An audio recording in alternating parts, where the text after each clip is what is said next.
इस श्लोक का अर्थ है, 2 दिन से आप सुन रहे हैं कि जिस 11 में 10वीं पड़ती है उस एकादशी को छोड़ दीजिए। द्वादशी में बिल्कुल भी एकादशी नहीं हो, द्वादशी को व्रत कर लीजिएगा, पूरा आपको 11 करने का फल प्राप्त होगा। इसमें वर्णन है कि जो लोग जिन घरों में 10वीं के दिन एकादशी की जाती है तो वो निषेध तो है ही, उस स्थान को भगवान छोड़कर वहाँ से चले जाते हैं। भगवान उस घर में टिकते नहीं, रुकते नहीं, उस परिवार को वो अभिषिक्त कर देते हैं, श्राप दे देते हैं, ऐसा लिखा हुआ है। और ये बात मैं बहुत बार कह चुका हूँ कि 10वीं भेदी 11 बिल्कुल भी मत कीजिए। देखो कितनी बड़ी बात यहाँ कही है कि द्वादशी को बिल्कुल भी एकादशी नहीं है और एकादशी वाले दिन 10वीं आ गई है तो उसको पूरा त्याजित कर दीजिए, उसको छोड़ दीजिए, मत कीजिए। द्वादशी को बिल्कुल भी एकादशी नहीं है तो भी आप द्वादशी में एकादशी करते हो तो भी आपको 11 करने का पूरा ही फल प्राप्त होता है। ये स्कंद पुराण मेरे सामने रखा है, ये बातें इसमें प्रमाणित हैं और यह बात कही जा रही है। एकादश्याम शयानस्तु, जो 11 वाले दिन में सोते हैं वो मूक गूंगे बन करके पैदा होते हैं। व्रत में अन्न क्यों छोड़ा जाता है? नींद ना आवे। एक बार फिर मैं आपको निवेदन करूंगा, एकादशी जो व्रत करते हैं उसमें कुछ नियमों का वर्णन किया। इस दिन साबुन नहीं लगाते, तेल नहीं लगाते, मंजन नहीं करते। हाँ, दांतों जो आजकल का जो ब्रश चल रहा है, आजकल का जो पेस्ट चल रहा है, मिट्टी या राख से दांत मांजे जाते हैं इसमें। और मल विसर्जन के तत्पश्चात साबुन की बजाय हाथ में मिट्टी ही लगाई जाती है। इसमें व्यायाम नहीं किया जाता। आधी रात्रि को जागरण करना होता है और दिन में बिल्कुल भी सोया नहीं जाता, दिन में नींद नहीं ली जाती, जूठे मुंह से बिल्कुल नहीं रहा जाता। यह है इसके नियमों का वर्णन किया गया है। सोया तो जाता ही नहीं है। मूक वतिष्ठते यो वै, नहीं तो वह लोग मूक गूंगे बन करके कष्ट भोगते हैं।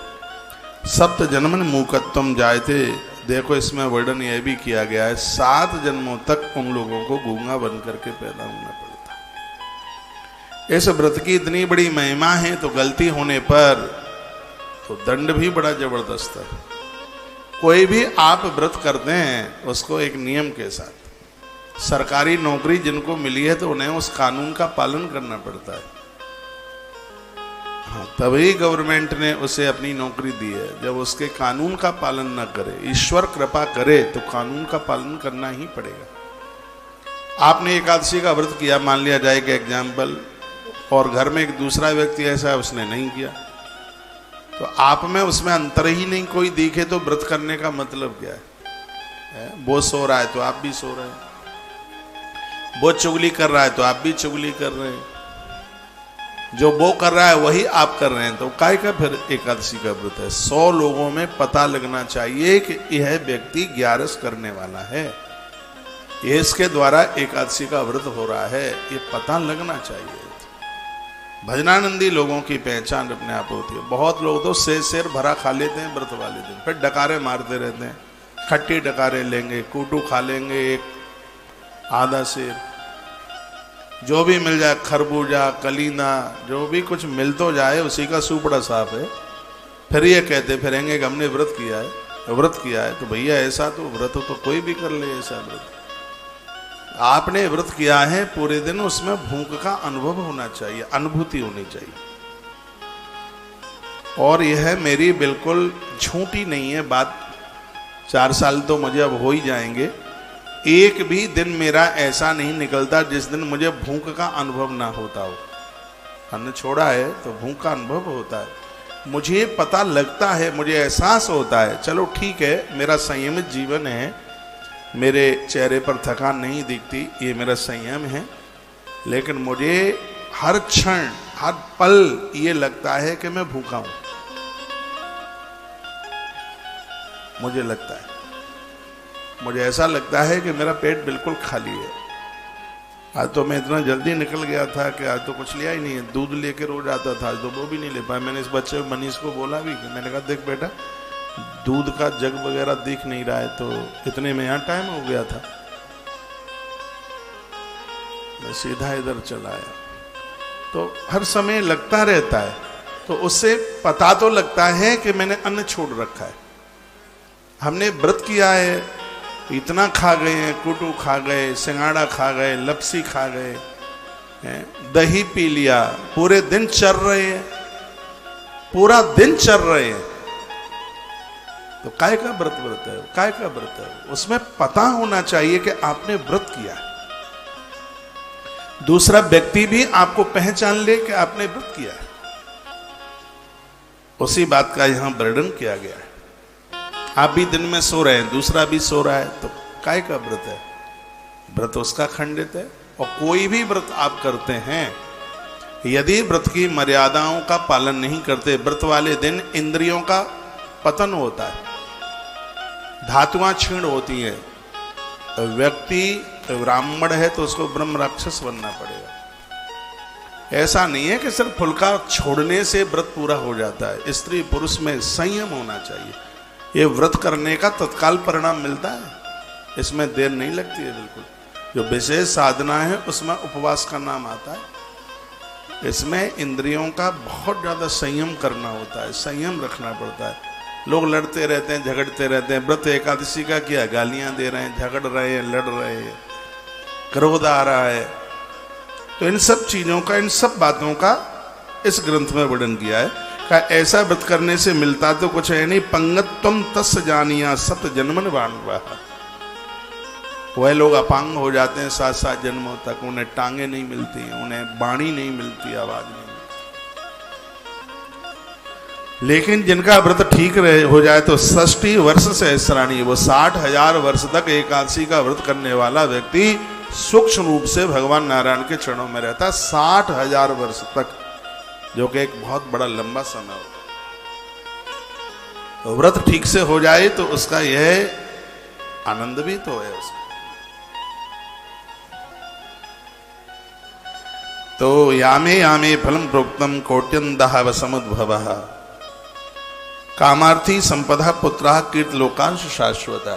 जो 11 का व्रत करता है उसको अच्छी पत्नी मिलती है, बेटियों को अच्छा वर मिलता है। और गर्भिणी नारी एकादशी का व्रत तब तक तो कर ही सकती है जब तक उसको उठने बैठने में कोई दिक्कत नहीं है। इसमें वर्णन है कि उसको ऐसी संतान होती है, पूरी धरती पर उसकी कीर्ति हो जाती है, उसका यश हो जाता है। 5 महीने तक तो नारी व्रत कर सकती है, गर्भ में संतान आवे, चौथे महीने में लिंग बनता है, स्त्री है कि पुरुष है, पेट में बच्ची है, बेटी है या बेटा है।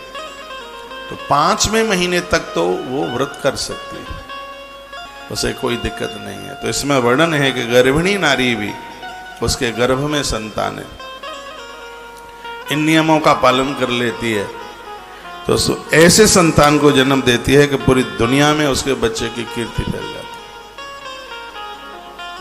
अविवाहित कुंवारी कन्याएं 11 का व्रत करती हैं, उन्हें अच्छे घर और उन्हें अच्छे वर की प्राप्ति होती है। यज्ञ उत्तीर्ण लभ्यन्ते, इसमें वर्णन किया गया है कि 10,000 यज्ञ करने से जितना आप पुण्य कमाते हैं, एकादशी का व्रत करने से उतने फल की प्राप्ति हो जाती है। इतनी बड़ी महिमा है 11 की। मैंने बड़े बड़े ग्रंथ पुराण पढ़े, लेकिन मुझे एकादशी से ऊपर कुछ दिखा नहीं। पूर्व में भी मैंने बोला है, बस यही बातें पढ़ करके मेरी एकादशी को 39 वर्ष हो गए, 39 साल। और मेरे लिए बड़े आनंद की बात है कि 39 साल में अन्न का टुकड़ा नहीं गया पेट में 11 वाले दिन। एकादशी माँ की कितनी बड़ी कृपा है, साधना सिद्ध हो जाती है। एकादशी करने वाले लोगों की साधना सिद्ध हो जाती है।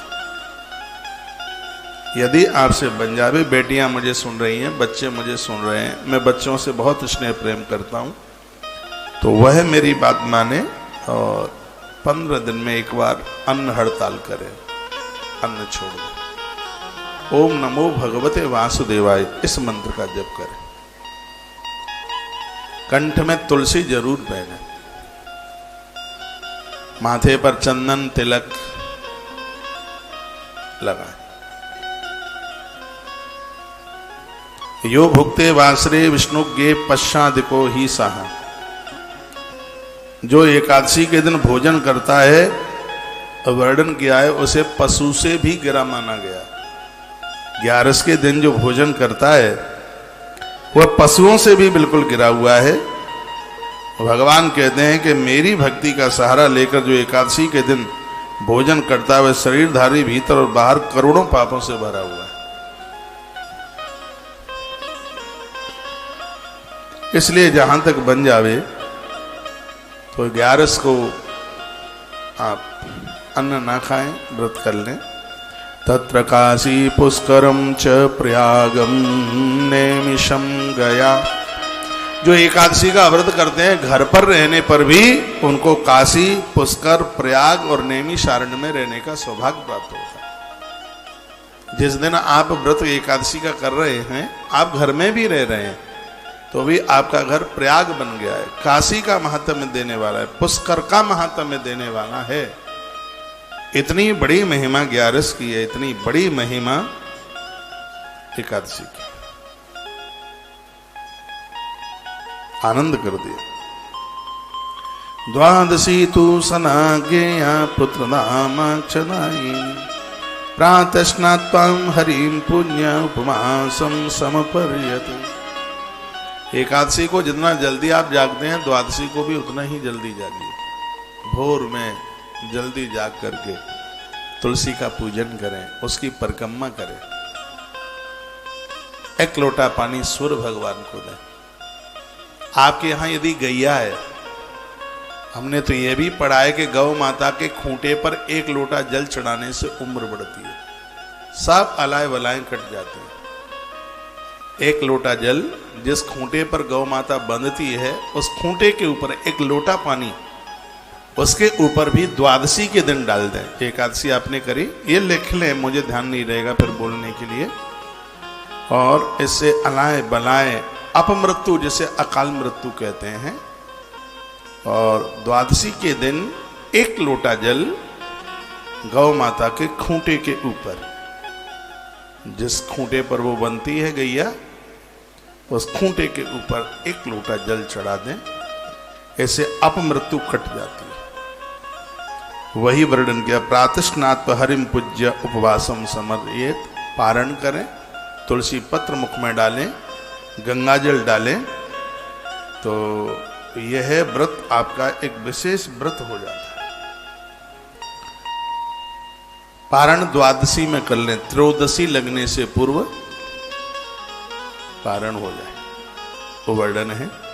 ऊसकाले द्वयं कुर्यात् प्रात मध्याह्निकं तथा द्वादशी साधिता येन नरेण भुवि सर्वदा अम्बरीषादया सर्वे या भक्ता भुवि विस्मृता द्वादशी साधयत्मा तु ते गता विष्णु सद्मनि।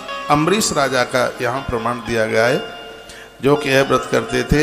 यदि पारण के दिन द्वादशी अत्यंत अल्प रहे तो उषा काल में प्रातः बहुत जल्दी जाग करके, और वह आप देखिए ऐसा बताया जाता है कि 3 बजे से पहले स्नान नहीं किया जाता, हमारे ग्रंथों में लिखा। लेकिन 2 समय का ऐसा टाइम बताया गया है। एक तो कुंभ का पर्व हो तो 3 बजे से पहले आप नहा सकते हैं। एक दूसरा है कि पारण करने के लिए यदि 3 बजे से पहले पारण का टाइम है, समय है, तो भले 1 बज रहा है, 1:30 बज रहा है, 12:30 बज रहा है, और उस समय आप स्नान करके नहा करके आप पारण करते हैं। और ये मैं बराबर बीच में बताता रहता हूं। हमारी ये पारण वाली वीडियो, हर वीडियो आप सुना करें। कभी कभी ऐसा भी योग बनता है कि रात्रि को 1:30 बजे पारण करना पड़ता है, और हमने किया है। जिसमें द्वादशी में जो एकादशी आती है तो बहुत अल्प होती है, उसमें बहुत कम टाइम होता है, तो फिर उसका जो पारण का टाइम है वो प्राय रात में ही ऐसे ही समय पे आता है। उसके लिए मैंने बहुत बार आपको सचेत किया है और आगे करता भी रहूंगा।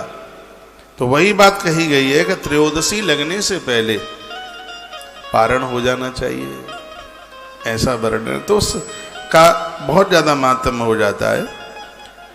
एक बार जयकारा लगाइए, बोले भक्त वत्सल भगवान की जय हो। श्री हनुमंत बलवंत महाराज की जय हो। इस लोक में किए गए दान भोग तथा पूजा आदि में जो कुछ भी आपको जो भी कुछ भी वो सब भगवान आपकी पूजा को, आपके दान को, आपके समर्पण को स्वीकार कर लेते हैं। कल या परसों मैंने बात बोली है, जो लोग एकादशी का व्रत करते हैं उनका किया गया सत्कर्म पूरा 100 गुना हो जाता है।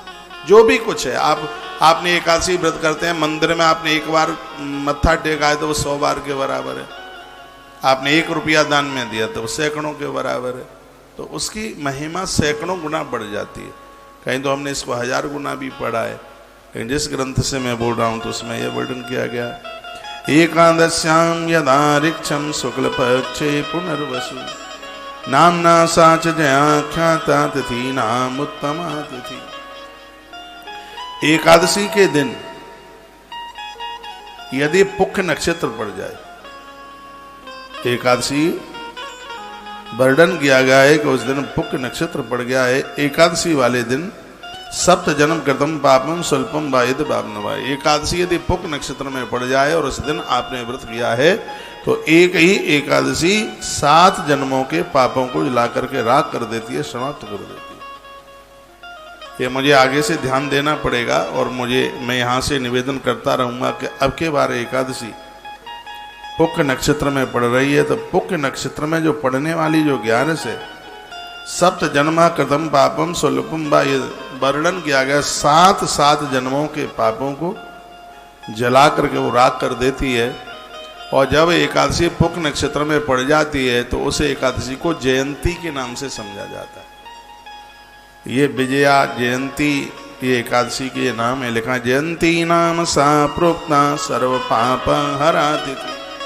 जब एकादशी जयंती बन जाती है, जैसे त्रिस्पर्शा एकादशी, अभी मैं बताऊंगा त्रिस्पर्शा का मतलब क्या।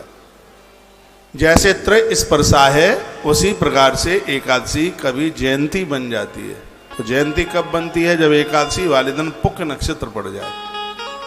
जब एकादशी वाले दिन पुख्य नक्षत्र पड़ जाता है, इधर ध्यान दे लो, एकादशी के दिन जब पुख्य नक्षत्र पड़ जाता है तो वह एकादशी जयंती एकादशी हो जाती है। और इसके करने से सीधे 7 जन्मों के पाप जल करके राख हो जाते हैं। ये कभी कभी पड़ता है। त्रयस्पर्शा जयंती, ये एकादशियां, ये कभी कभी योग बनता है। तो ऐसी बड़ी अद्भुत बात कही गई है कि जयंती जो है वो सभी पापों का हरण कर लेती है, 7 जन्मों तक किए गए सभी पापों को विध्वंसित कर देती है। और उसको, उस तिथि को श्री भगवान की पूजा की गई है। सालराम भगवान का अभिषेक पूजन किया गया है। एकादशी के दिन शंख स्पर्श की भारी महिमा है। शंख को छूने की एकादशी के दिन, तुलसी के पूजन की और भगवान सालराम के महाअभिषेक की भारी महिमा का वर्णन किया गया है। 11 के दिन सगरेणा ककोस्तेन नहुषेणे च साधिता। यह एकादशी अम्बरीश राजा ने, सगर राजा ने और रेवती के पिताजी, रेवत जिनका नाम था, उन्होंने और नहुस नाम के राजा ने यह एकादशी के व्रत किए। सप्त जन्म कृतात्मा पान मुच्यते नात्र संशय तामेका समुपोख्यात पुण्य नक्षत्र संयुता एकादशी सहस्रस्य फलम प्राप्नोति मानव। 7 जन्मों के तो पाप जलते ही है। एक बात और लिख लें, यदि आप लिख ही रहे हैं, सहारनपुर वाली मैया, वो बात ये लिखने के लायक है, यदि आपकी जयंती एकादशी पड़ गई है, पुख्य नक्षत्र में एकादशी पड़ी है, तो एक एकादशी करने से 1000 एकादशी करने का फल तत्काल प्राप्त हो जाता है। आप उद्यापन भी कर दें, लेकिन जब 11 पुख्य नक्षत्र में पड़े उस समय उसका योग जयंती एकादशी बन जाता है। और मैं पहले से सावधान करता रहूँगा, उस एकादशी को आप जरूर कीजिएगा जिसमें पुख्य नक्षत्र पड़ रहा है, क्योंकि इसमें लिखा है एकादशी सहस्रस्य फलम प्राप्नोति मानव। उन मनुष्यों को एक ही एकादशी करने पर 1000 11 करने का फल प्राप्त हो जाता है, पुण्य लाभ प्राप्त हो जाता है। इतनी बड़ी महिमाएं, स्नान दानम जपा होम स्वाध्याय देवतार्चनम। यूं तो रोज ही देवताओं का अर्चन वंदन करना चाहिए, लेकिन द्वादशी के दिन जप करें, होम यज्ञ करें, हवन करें। ये आदत में डाल लो। आप छोटा सा कुंड ले लो। आश्रम ने बहुत हवन कुंड आपके घर भेजे हैं। तो ओम नमो भगवते वासुदेवाय स्वाहा, ओम नमो भगवते वासुदेवाय स्वाहा, ओम नमो भगवते वासुदेवाय स्वाहा। ये 2 मंत्र नारायण को, 2 और 1 3, हाँ 3 मंत्र नारायण को भारी प्रसन्न करते हैं, वो आप लिख लें। 3 मंत्र हैं, बहुत ज़्यादा प्रभावी। अभी मैं खाटू श्याम महिमा इधर हरियाणा से निवेदन कर रहा था। बरबरीक ने ओम नमो भगवते वासुदेवाय इस मंत्र के द्वारा अपराशक्ति को प्राप्त कर, पराशक्ति को प्राप्त कर लिया। सभी देवी देवताओं ने उन्हें दर्शन दिया। यही मंत्र था ओम नमो भगवते वासुदेवाय। और इस मंत्र की इतनी साधना करी कि उस समय बरबरी का सामना करने वाला कोई नहीं था। उसके कटे हुए मस्तिष्क को भगवान श्री कृष्ण पूरी धरती पर यात्रा करने के लिए निकले थे। छाती से लगा लिया था। जब राजस्थान के उस प्रदेश में पहुंचे जो स्थान जयपुर से आगे है, तो एकदम वो छाती से वो मस्तिष्क छूट गया और धरती में समाहित हो गया। भगवान कृष्ण बहुत रोए, आंख के आंसू बंद नहीं हो रहे थे, खूब ढूंढा, वो धरती में समाहित हो गया। तो अब भगवान ने कहा था कि आने वाले कलयुग में बरबरी का मस्तिष्क खाटू श्याम के नाम से जाना जाएगा। जो इसकी पूजा करेगा वो पूजा मुझे लगेगी। वो मंत्र यही था जो बरबरीक ने साधना करी थी, ओम नमो भगवते वासुदेवाय। और वह बात यहाँ कही जा रही है, द्वादशी के दिन इस मंत्र से आप यज्ञ में आहुति डालिए।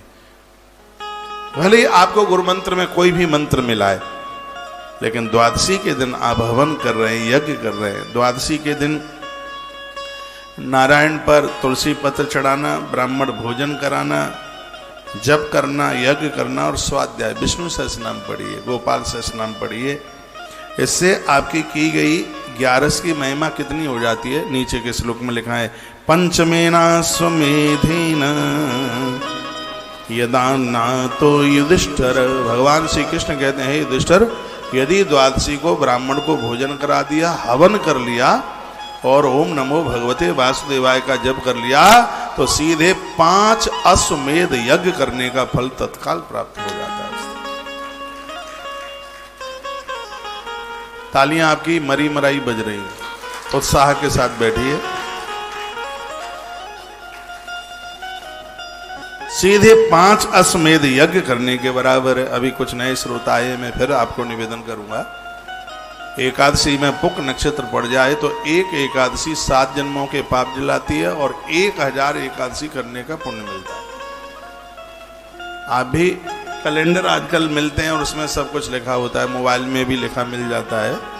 ये ढूंढते रहिए कि एकादशी पुक नक्षत्र में कब आ रही है, और पहले से सावधान हो जाइए कि वो एकादशी छूटनी नहीं है। भले ही आप एकादशी नहीं करते हैं, पुक नक्षत्र में एकादशी पड़ रही है, उस 11 को जरूर कीजिएगा। ये मैं पूरे देश को कह रहा हूं। भले आपने उद्यापन कर दिया है, आप 11 करते नहीं है, यदि पुक नक्षत्र में एकादशी आ रही है तो वैसे मैं भी बोलता रहूंगा, बताता रहूंगा कि कब आ रही है। कभी कभी आती है, सालों में आती है, 10 सालों में आती है, 5 साल में आती है, 25 साल में आती है। लेकिन जब भी आवे पुक नक्षत्र में एकादशी, उस एकादशी को जयंती एकादशी कहते हैं। और इसका परिणाम यह है कि 7 जन्मों के पाप जला देती है और एक ही एकादशी करने से सीधे 1000 एकादशी का फल प्राप्त हो जाता है। यह इसकी महिमा है। तो यह विशेष योग बन जाता है। एकादशी सहस्रम फलम प्राप्नोति मानवा, स्पष्ट लिखा है, 1000 एकादशी के बराबर फल हो जाता है। एकादशी सहस्रम फलम प्राप्नोति मानवा, 1000 एकादशी और इसका इतना फल है। और आपने हवन जब ब्राह्मण भोजन करा दिया, द्वादशी को तुलसी पूजन कर लिया, तो 5 अश्वमेधेन, युधिष्ठिर को भगवान श्री कृष्ण ने कहा है कि उन लोगों को 5 अश्वमेध यज्ञ करने का फल प्राप्त हो जाता है। तो ये एकादशी की जो महिमा है वो बड़ी अद्भुत है। इससे बड़ा धरती पर कोई व्रत नहीं है। युधिष्ठिर ने कहा उपवासस्य नक्तस्य तेक भुक्तस्य मयि प्रभु। भगवान आप हमें ये बताएं कि इस व्रत वाले दिन कितनी बार फलयार करना चाहिए? क्या इस व्रत को पूरा करने के लिए और भी कुछ नियम है क्या? उसी दिन अन्न छोड़ना है या पहले से अन्न छोड़ना है? इसके बारे में आप बताएं प्रभु हे जनार्दन, इसके बारे में आप हमें बताएं। तब भगवान कहने लगे, भगवान श्री कृष्ण ये कथा सुनाते हैं और उन्होंने एक बड़ी अद्भुत बात कही है। और वह कहते हैं कि जो एकादशी को 3 दिन में इसको पूरा कर लेते हैं, 3 दिन में इस एकादशी को पूरा करते हैं, दसवीं एकादशी और द्वादशी। ये आप लिख लीजिए, ये बड़ी अच्छी बात कही गई है। दसवीं और द्वादशी को जो 2 बार भोजन करते हैं, दसवीं को भी 2 बार भोजन कर लिया और द्वादशी को भी जिन्होंने 2 बार भोजन कर लिया, उनकी एकादशी का जो फल है वो आधा रह जाता है। फल तो मिलता है लेकिन 50%। श्लोक बोल रहा हूँ, इसमें लिखा है कि यत् पुण्यम भवेत् तस्य यत् सुरैरपि दुर्लभम। एकादशी का जो पुण्य है वो देवताओं के लिए भी दुर्लभ है। एतस्मार्ध अर्ध पुण्यम तु प्राप्नोति नक्त भोजनम, यानी 2 बार भोजन कर लिया तो अर्ध पुण्यम, उस एकादशी का पुण्य सीधे आधा रह जाता है। ऐसा नहीं है कि पुण्य नहीं मिलता हो, पुण्य मिलता है लेकिन आधा मिलता है। इसलिए वर्णन किया है कि दसवीं की रात्रि को भोजन नहीं किया जाता है, सूर्यास्त के बाद भोजन नहीं लिया जाता, एक ही बार प्रसाद लिया जाता है। और द्वादशी को भी एक ही बार भोजन लिया जाता है। तो युधिष्ठिर ने पूछा, कहा भगवान इसका फिर कोई विशेष कोई महत्व है क्या? हाँ महत्व क्या है? गौ सहस्रेण यत् पुण्यम दत्वा वेदांत पारगे। वर्णन किया गया है कि वेदांतियों की जो मुक्ति होती है, साधकों की वो मुक्ति होती है। और जिंदे जी हर एकादशी में उसको गौ सहस्रेण 1000 गाय का गोदान करने का फल प्राप्त होता है, जिसने दसवीं और द्वादशी को एक ही बार भोजन किया है। दसवीं को भी एक बार भोजन और द्वादशी को भी एक ही बार भोजन। और एकादशी के दिन एक बार फलयार। वैसे तो इसमें वर्णन यह किया गया कि फलयार में सिर्फ दूध और फल ही होना चाहिए और कुछ नहीं, पेट भरा को कुछ भी नहीं। व्रत सिर्फ दुग्ध और फल के ऊपर ही किया जाता है, दूध और फल। एक ही दिन की तो बात होती है भैया, 15 दिन के बाद तो एकादशी आती है। और इस कलयुग में तो ये सब साधन बना लिए गए हैं, ये सब पहले कुछ भी नहीं था।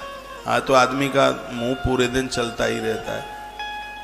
पेठा फल में भी आ जाता है, मिठाई में भी आ जाता है। मैंने पढ़ लिया इसलिए आपको बोल देता हूँ कि थोड़ा पेठा मुख में डाल लिया करें 11 वाले दिन, उसको फल में लिया गया। दूध की बड़ी महिमा है। बहुत लोग कहते हैं कि व्रत वाले दिन दूध नहीं लिया जाता। अभी तक मुझे ऐसा पढ़ने के लिए, हाँ चातुर्मास में मैंने जरूर पढ़ा है। 1 महीना ऐसा है कि जिस महीने में दही नहीं लिया जाता, 1 महीना ऐसा है जिसमें दूध का भी परहेज कर लेते हैं, और 1 महीना ऐसा है जिसमें हरी सब्जियां नहीं ली जाती। अब चौमास आएगा, चातुर्मास आएगा, तब मैं आपको निवेदित करता रहूँगा। लेकिन अभी कहूँगा एतस्मात् अर्ध पुण्यम, जो दसवीं और द्वादशी को 2 बार भोजन करते हैं उनकी एकादशी का पुण्य सिर्फ आधा ही रह जाता है। और जिन्होंने दसवीं और द्वादशी को एक बार भोजन कर लिया है उनको गौ सहस्रेण यत् पुण्यम, उन्हें सीधे 1000 गाय का गोदान करने का फल प्राप्त होता है। तो क्या मेरी यहां से कही गई बात आपकी समझ में आ रही होगी? भाषा समझ में आ रही है? तो एक बार जयकारा लगाइए, बोल बांके बिहारी नाम की जय हो, श्री हनुमंत बलवंत महाराज की जय हो, आंके आनंद की जय हो, जय जय श्री राधे जय श्री राधे जय। श्री राधे श्याम। आइए 1 मिनट के लिए बस भगवान का नाम। और यह पंक्ति हम बहुत सालों के बाद गा रहे हैं। प्रभु जी मेरी लागी लगन मत तोड़ना, हरि जी मेरी लागी लगन मत तोड़ना। 2 पंक्तियां हैं, बस गुनगुनाए लेते हैं। आज मैं बहुत खुश हूं इसलिए क्योंकि 3 मई को मुझे व्यासपीठ मिली 28 साल पहले। 28 साल पूरा हो रहा है, 29वां आरंभ हो रहा है। और वर्षाने के पास से एक गांव में कथा हुई है और कथा में दक्षिणा मिली 700 रुपया। जो वो 700 रुपया आज 7 लाख से भी ज्यादा आनंद दे दे। 700 रुपया उस कथा का आशीर्वाद ही लिया। 500 रुपया उसमें से पाठ करने वाले को दे दिया और 200 रुपया उसी गांव का आदमी बेचारा रोज आता था दोपहरी में ढोलक बजाने के लिए। हमने कहा चल भाई ये 200 तू ले जा। और हम आए भागवत जी का आशीर्वाद लेकर के। तो 28 साल का यह समय कैसे निकला, कितने लोग मिले, अपने शिष्य लोग मिले और इसमें कितने आयोजक लोग मिले, कितने लोग मिले इस 28 साल के प्रभाव में। और आज मैं इस व्यासपीठ से उन सबको बहुत बहुत बार याद कर रहा हूँ। और ये पंक्तियाँ 5-4 साल के बाद गा रहे हैं। मेरी लागी लगन मत तोड़ना हरि जी, मेरी लागी लगन मत तोड़ना। आइए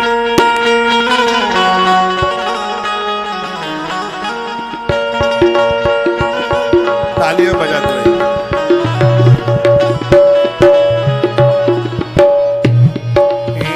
लागी लगन मत तोड़ना,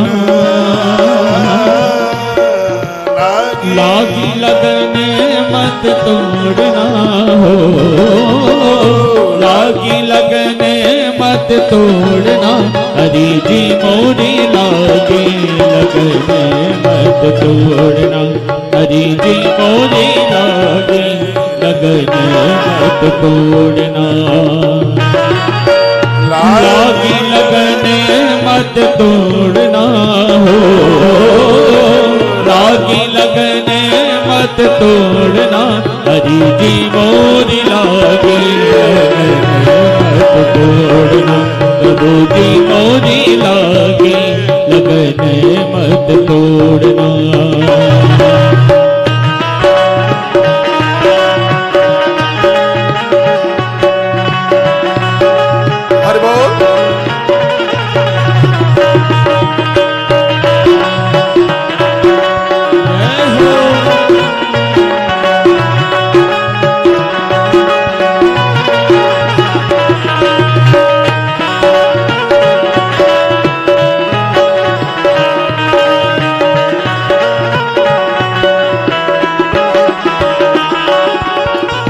खेती बुवाई मैंने तेरे नाम की, खेती बुवाई मैंने तेरे नाम की, खेती बुवाई मैंने तेरे नाम की, खेती बुवाई मैंने तेरे नाम की।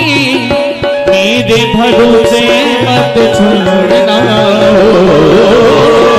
मेरे भरोसे मत छोड़ना हरि जी मोरी लागे लगन मत तोड़ना हरि जी मोरी लागे लगन मत तोड़ना।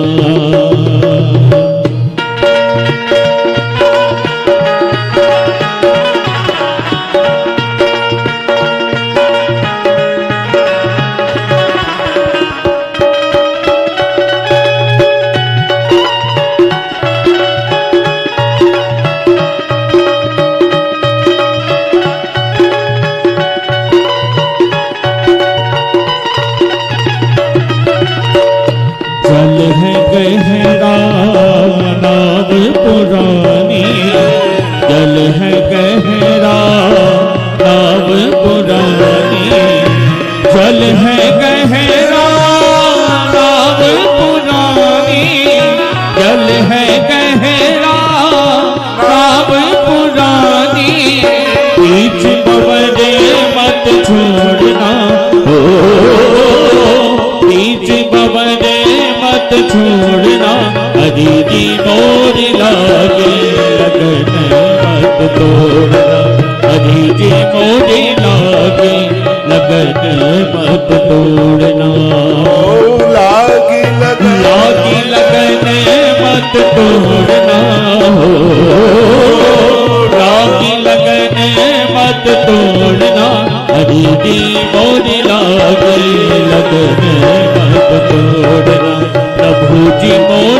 मत तोड़ना, गुरु जी मोरी लागी लगन मत तोड़ना।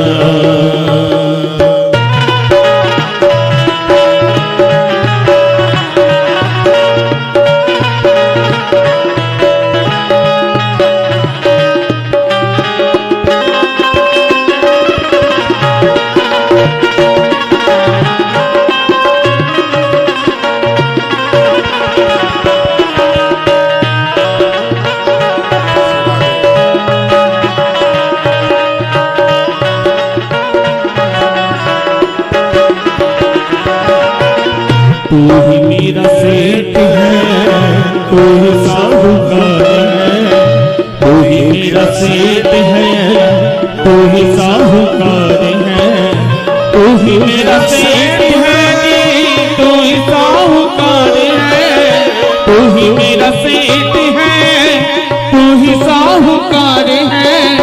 ब्याज पे ब्याज मत जोड़ना, ब्याज पे ब्याज मत जोड़ना, हरि जी मोरी लागे लगन मत तोड़ना, प्रभु जी मोरी लागे लगन मत तोड़ना, लागे लगन मत तोड़ना, हो लागे लगन मत तोड़ना, हरि जी मोरी लागे लगन मत तोड़ना, प्रभु जी मोरी लागी लगन मत तोड़ना, हरि जी मोरी लागी लगन मत तोड़ना, प्रभु जी मोरी लागी लगन मत तोड़ना, हरि जी तोड़ना, हो लागी लगन मत तोड़ना, हरि जी मोरी लागे लगन मत तोड़ना, प्रभु जी मोरी लागे लगन मत तोड़ना, गुरु जी मोरी लागे लगन मत तोड़ना, प्रभु जी मोरी लागे लगन मत तोड़ना। नारायण देव भगवान की, एकादशी मैया की जय जय श्री राम। श्री राधे श्याम। तो इस बात को, दो बातों को बहुत ध्यान में रखिएगा। एक बात तो यह है कि पुष्य नक्षत्र में एकादशी पड़ जावे तो उसको जयंती एकादशी के नाम से जाना जाता है, और यह एकादशी राधे, और यह एकादशी बड़ी विशेष है। क्या विशेष है? 7 जन्मों के तो पाप जला देती है और 1000 गौदान का फल प्रदानित कर देती है एक ही बार। इसमें वो क्या 1000 एकादशी का फल प्राप्त करा देती है, ये पहली बात। दूसरी बात यह है कि 10वीं के दिन अन्न छोड़ दिया गया, द्वादशी के दिन अन्न छोड़ने का मतलब एक बार भोजन लिया गया है। तो ऐसी एकादशी करने पर 1000 गौदान करने का फल तत्काल प्राप्त हो जाता है। एक श्लोक बोल रहा हूं मैं, लिखा है दशम्याम एक भुक्तस्य शुद्ध चित्तो दृढ़व्रतः। दशम्याम एक भुक्तम, 10वीं के दिन एक बार भोजन शुद्ध चित्त में, मौन रहकर, कोई बात नहीं, आसन लगाकर, शुद्धता और पवित्रता के साथ में वह प्रसाद लें। वो भी रात्रि का सूर्य अस्त होने से पहले, सूर्य अस्त से पहले ही उसको ले लीजिएगा। यदि रात्रि में आप लेते हैं सूर्यास्त के बाद तो वो मान्य नहीं होगा। 10वीं के दिन एक ही बार दोपहर में ले लीजिएगा। और एक बड़े आनंद की बात इसमें लिखी गई है, एक बार में तो लोग 6 टाइम का ले लेंगे, इसमें वर्णन के एक बार में भी भोजन उतना ही होना चाहिए जो रोज आप एक बार में करते हैं। नहीं तो कभी कभी क्या होता है, जैसे कल एकादशी है तो 10वीं के दिन ठूस ठूस करके खाएंगे कि कल भूख न लगावे, तो फिर वो एकादशी नहीं मानी जाएगी। ये बात भी बड़ी अच्छी इसमें कही गई है, इसमें वर्णन किया गया है। तो 10वीं को आप उतना ही लें, ये नहीं कि डबल कर दें, आप उतना ही लें जो रोज की आपके एक टाइम की खुराक है। आप देख लीजिए, रोज 2 रोट फुल्का खाते हैं या 4 खाते हैं या 5 खाते हैं, तो ये आप देख लीजिएगा और उस दिन आप उतना ही लें। अब 1000 गैया का गोदान करने का फल मिलेगा। एक गैया आवे 30-35 हज़ार की, तो आपने कितना पुण्य कमा लिया, तो ऐसे ही मिल जाएगा क्या? इसमें कुछ छोड़ना नहीं पड़ेगा क्या? त्यागना नहीं पड़ेगा क्या? तो उसमें जो आपका एक समय का जितना आहार होता है उसमें उतना ही लिया जाता है। यह नहीं है कल एकादशी है सोचें जितना ले लें, नहीं, वो नहीं होगा। ग्रंथ में वर्णन है कि 10वीं की शाम से ही आप चावल वगैरह छोड़ दें, संध्या से। हाँ, ये हो जाए तो बहुत बढ़िया है। 10वीं को सुबह के दोपहर के टाइम में ले लिया, ठीक है। हम आश्रम में भी 10वीं की शाम को चावल नहीं बनने देते, ना कथा में। ऐसा नहीं है कि जो बातें यहाँ आपको सुना रहे हैं उसको हम फॉलो ना करें, सबसे पहले तो उसको हम ही लोग फॉलो करते हैं। शाम को नहीं बनने देते 10वीं की शाम।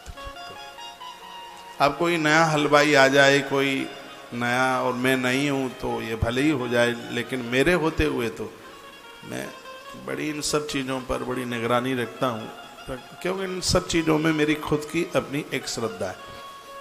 क्योंकि इन सब चीज़ों के परिणाम और प्रभाव हमने देख लिए हैं। तो दशम्याम एक भुक्तशा शुद्ध चित्तो दृढ़व्रता, शुद्ध चित्त। इसमें तो वर्णन है कि आप भले ही रोज नहीं नहा पाते हैं तीनों टाइम, लेकिन 10वीं के दिन शाम को स्नान करके भगवान की आरती पूजा, एक माला का जप करके और भगवत नाम स्मरण करके, और ऐसा स्मरण करके सोए, हे प्रभु, हे भगवान गरुड़ध्वज, हम आपसे प्रार्थना करते हैं कल 11 है, हमारे इस एकादशी के व्रत को आप सार्थक कर दीजिए, सिद्ध कर दीजिए, हमसे कोई गलती ना हो किसी भी प्रकार की।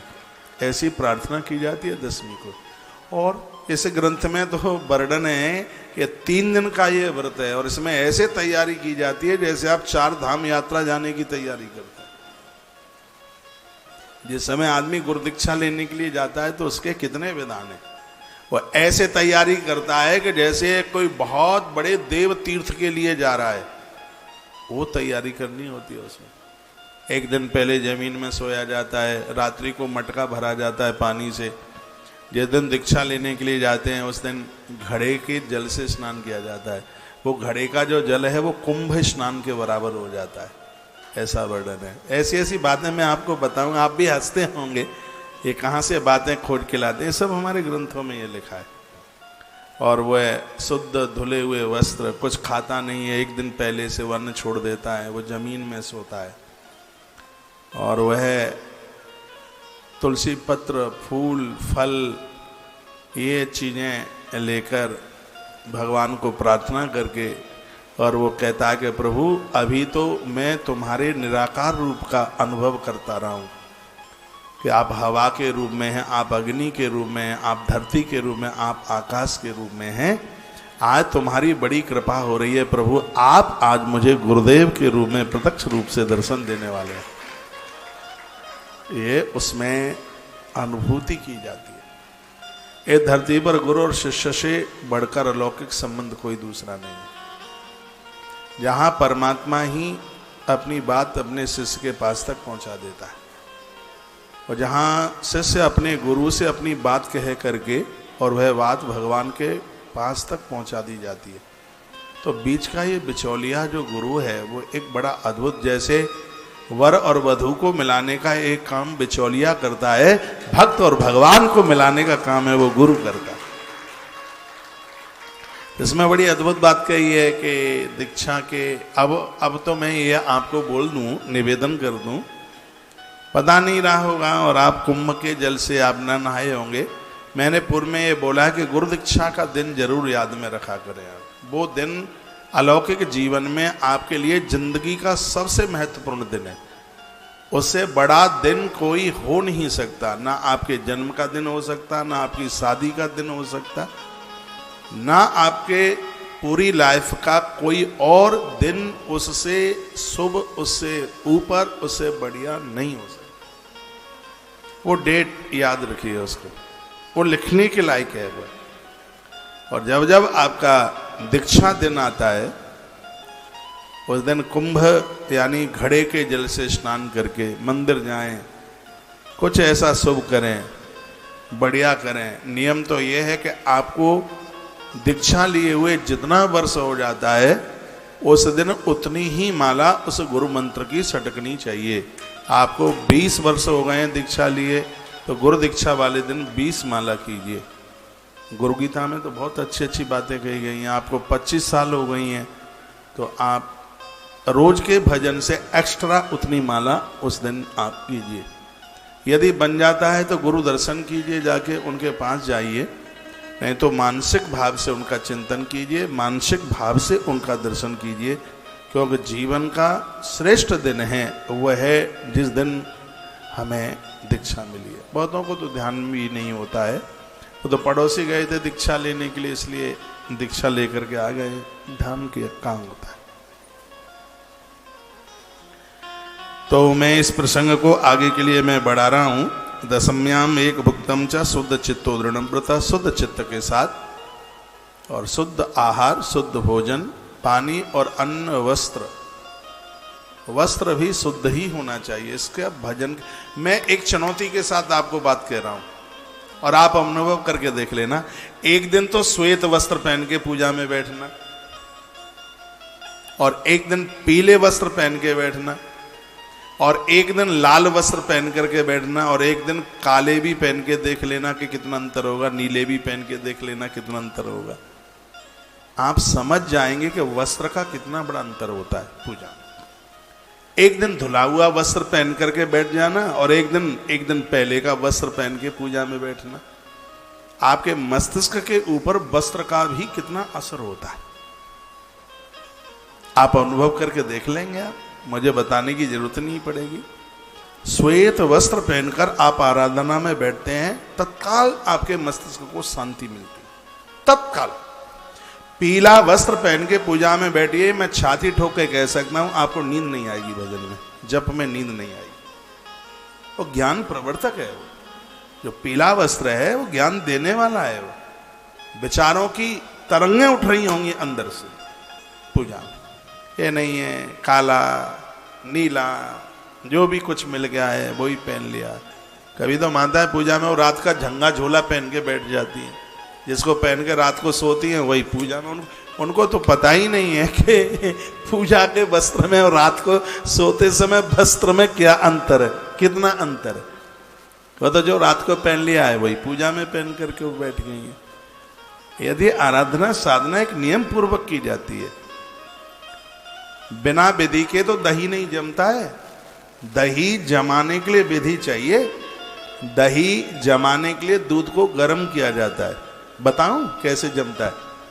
पहले उसको गर्म किया जाता है, फिर हल्का उसको ठंडा किया जाता है, फिर उसमें थोड़ी सी दही की ही खटक डाली जाती है।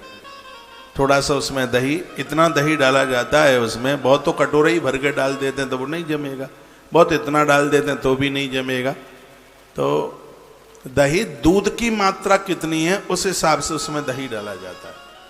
दूध की मात्रा उसमें कितनी है? 5 किलो दूध है 50 ग्राम दही डालो, 10 किलो दूध है 100 ग्राम दही डालो, 20 किलो दूध है 200 ग्राम दही डालो। ऐसा दही बनेगा कि खुरचनी से काटोगे उसको। उसको दही डालने की उसमें मात्रा है। फिर उसमें आपने दही डाल दिया है, फिर उसको ढक दिया है ठीक से, फिर आप सुबह देखेंगे तो दही बन गया है। आप रवा का हलवा बनाते हैं, सूजी का हलवा ऐसे ही नहीं बन जाता। इसको भी बनाने की एक विधि है। तो उसको पहले आप कढ़ाई चढ़ाते हैं। ये बच्चा डिस्टर्ब कर रहा है बेटा,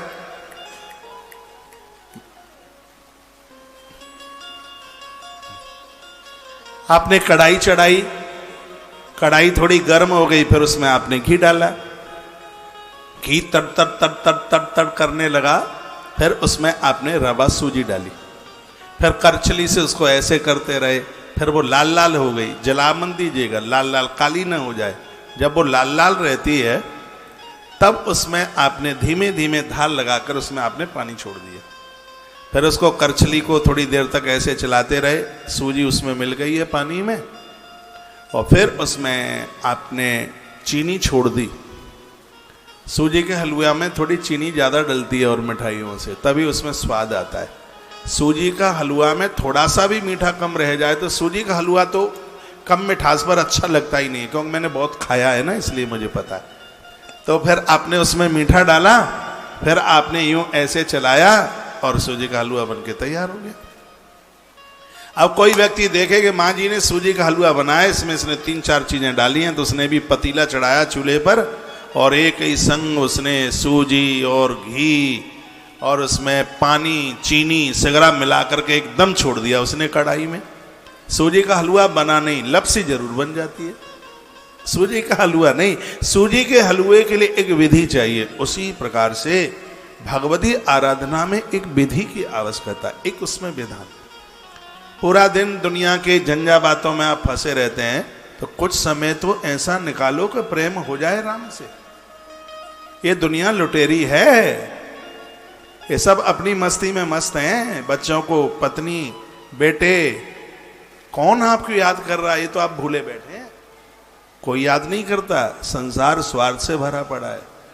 ये सब जिम्मेवारियां पूरी हो गई हैं। मेरी बात मान लीजिए, अपने कपाट खोलो, किसी के भरोसे मन छोड़ के जाओ कि बच्चे गया जी जाएंगे, पीछे से कर देंगे। जिंदे जी गया जी जाओ ना, इनके भरोसे क्यों रह रहे? क्यों इनके भरोसे रह रहे हो कि मरने के बाद हड्डियां प्रयाग में पहुंचा दें? माघ में पहले ही नहा के आ जाओ ना प्रयाग में। क्यों, किसके भरोसे आप रह रहे हैं? मुझे बाबा भीष्म की बातें इतनी बढ़िया लगती हैं। वो कहते हैं मुझे नहीं चाहिए ऐसा बेटा जिसके द्वारा मेरी मुक्ति का दरवाजा खोले, मैं अपनी मुक्ति का कपाट अपने हाथों से खोल के जाऊंगा। और जब वो प्रयाण के समय पर बाणों की सेवा पर सगरे देवता, गंगा जी तो पानी पिलाती है उसे। जिस गंगा जी में हड्डियां प्रभावित करती है वो स्वयं पहले ही प्रकट हो गई है प्राण छोड़ने से पहले। और आप पता नहीं किसके भरोसे के बच्चे ये कर देंगे, वो कर देंगे।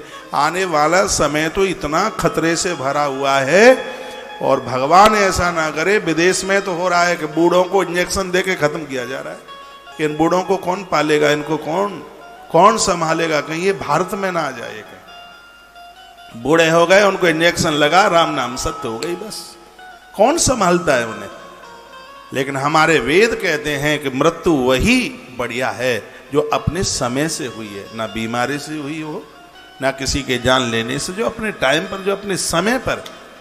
आपको पता है जो फसल गेहूं की पहले पक जाती है तो उसमें वजन नहीं होता, वो उड़ जाता है, उसमें अंदर की मिगी नहीं होती, और वो भाव में भी किसी काम का नहीं होता।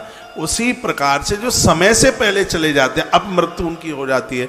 ईश्वर तो सबको आयु दे के भेजता है, लेकिन अपने कुकर्मों के द्वारा, अपनी लापरवाही के द्वारा लोग पहले दुनिया छोड़ करके चले जाते हैं। तो आप ये मत सोचिए वो मुक्त हो गए हैं। अभी उन गरुड़ पुराण के अंतर्गत अभी उनकी अवशेष जितनी उम्र बची है उतने वर्षों तक वो जीव भटकता रहता है। तो क्यों नहीं ऐसा जीवन जिया जाए जैसे हम अपने समय से ही अपना बिस्तर तैयार करें, समय से प्रस्थान करें, तो वह ज्यादा बढ़िया है। घर की जिम्मेवारियां, ये आपका धर्म था, ये आपका कर्म था कि आपने बच्चों को पढ़ाया लिखाया, क्योंकि आपने गृहस्थ को स्वीकार किया, तो उसकी जवाबदारी है ये। उन बच्चों को आपने बड़ा कर दिया, उन्हें कारोबार भी दे दिया, उनको भी बच्चों के बच्चे हो गए। अब आप कोल्हू का बैल बन के क्यों जी रहे? आपको पता है कि प्रभु श्री राम जी ने गुरुजी महर्षि वाल्मीकि जी को कहा कि गुरुदेव मैं कहाँ रहूं? महर्षि वाल्मीकि जी ने कहा तुम कहाँ नहीं हो, मैं तुमसे प्रश्न करता हूं। चिदानंद में देह तुम्हारी, भगवान आप सच्चित और आनंद के स्वरूप हैं, आप कहाँ नहीं है? तो भगवान बोले मैं तो सर्वत्र हूं, लेकिन मैं शांति और समर्पण के साथ, यानी भक्ति और वैराग्य के साथ मैं कहाँ रहूं? तो ये अब आप सुन लीजिए, क्योंकि आपका वानप्रस्थ जीवन आरंभ होने वाला है। जिनके बच्चों की शादी हो गई है वो वानप्रस्थ में चले गए, उनको लाइसेंस वानप्रस्थ का मिल गया, आप दादा दादी बन गए, अब आप घर के काम के ही नहीं है। तो वहां क्या कहा है, अद्भुत बात महर्षि बाबा वाल्मीकि ने कही। कहा भगवान जो अपना बुढ़ापा तीर्थ में निकालते हैं, आप अयोध्या रहना भले ही भूल जाना, लेकिन उन लोगों के दिल मंदिर में रहना मत भूलना। तो कहते हैं चरण राम तीरथ चल जाई, राम बसहु तिनके मन माई। ये महर्षि वाल्मीकि जी ने बात कही। जितने भी सेठ सेठानियां आप हमें सुन पा रहे हैं टीवी के माध्यम से, घर में आप बहुत रह लिए हैं, अब बाहर निकल करके आ जाइए, तीर्थों का भ्रमण करें। ये तीर्थ बनाई इसलिए, ये तीर्थ जवानी के लिए नहीं, इस वानप्रस्थ जीवन के होंगे। युवावस्था में तो गलतियां बहुत लोग कर बैठते हैं। हाँ, यदि संयमित जीवन है तो जवानी में आप तीर्थों में रहिए, कौन मना करता है। यदि वानप्रस्थ जो जीवन है, उम्र ढल गई है और घर की जिम्मेवारियां पूरी हो गई हैं, तो अब आपका ठिकाना, आपको कोई फिर आपका आइडेंटिटी कार्ड परिचय पूछे तो आपके छपे हुए कार्ड के ऊपर किसी तीर्थ का ही नाम लिखा हुआ हो कि अब हम वहां मिलते हैं, अब हमें परिवार में मत ढूंढिए, अब हम आपको वहां मिलेंगे। मनु जी महाराज का चरित्र हम लोगों ने पढ़ा, 23,000 साल निकाल दी थी तीर्थ, 23,000 साल तीर्थ में, नैमिषारण्य में 23,000 साल तो एक ही जगह पर बैठकर उनका जप हुआ, पूरा तीर्थ यात्रा भ्रमण किया वो अलग हुआ। इस धरती पर अवतारों में सबसे ज्यादा तीर्थ यात्रा प्रभु श्री राम जी की है। जैसा कि हमने पढ़ा है, प्रभु श्री राम जी वनवास की यात्रा के लिए गए थे, उससे पहले राम जी ने संपूर्ण भारत के तीर्थों की यात्रा कर ली थी। वनवास यात्रा से पहले 27 वर्ष की आयु में भगवान प्रभु श्री राम जी ने धरती के संपूर्ण तीर्थों की यात्रा करी। ऐसा कोई ऋषि नहीं था जिसके साथ प्रभु राम का संवाद न हुआ हो। 11,000 वर्ष तक भगवान प्रभु श्री राम जी धरती पर रहे और राम जी के लिए वर्तमान समय में 63 रामायण बताते हैं। 33-34 तो मेरे पास नहीं है, 63-64 रामायण हैं जिनके ऊपर राम जी के ऊपर संतों का शोध है। राम जी ने तीर्थ यात्रा करी तो इसका मतलब है कि तीर्थ की महिमा है कोई, और यह वानप्रस्थ जीवन है।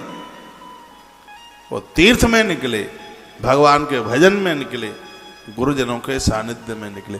पहले लोग बूढ़े हो जाते थे, वृद्ध हो जाते थे, तो वहां पहुंचते थे जहां उनके गुरु लोग रहते हैं, और अपना लास्ट का जीवन वो वहीं निकाल देते थे, तो वहीं उनका जीवन, जिंदगी। गुरुजनों के आश्रमों में शिष्यों की समाधियां बनी होती थी। प्राचीन काल की जो परंपरा थी, यदि उन्होंने संन्यास, यदि उन्होंने विरक्तता धारण कर ली है तो उनकी समाधियां बनी हुई होती थी, और यदि उन्होंने ये स्वीकार नहीं किया है तो नदियों के किनारे उनका अंतिम संस्कार होता था। ये ऐसा हमारे ग्रंथों में वर्णन है, लिखा हुआ है। तो आइए मैं पुनः आपको उसी प्रसंग में लेकर के आ रहा हूं।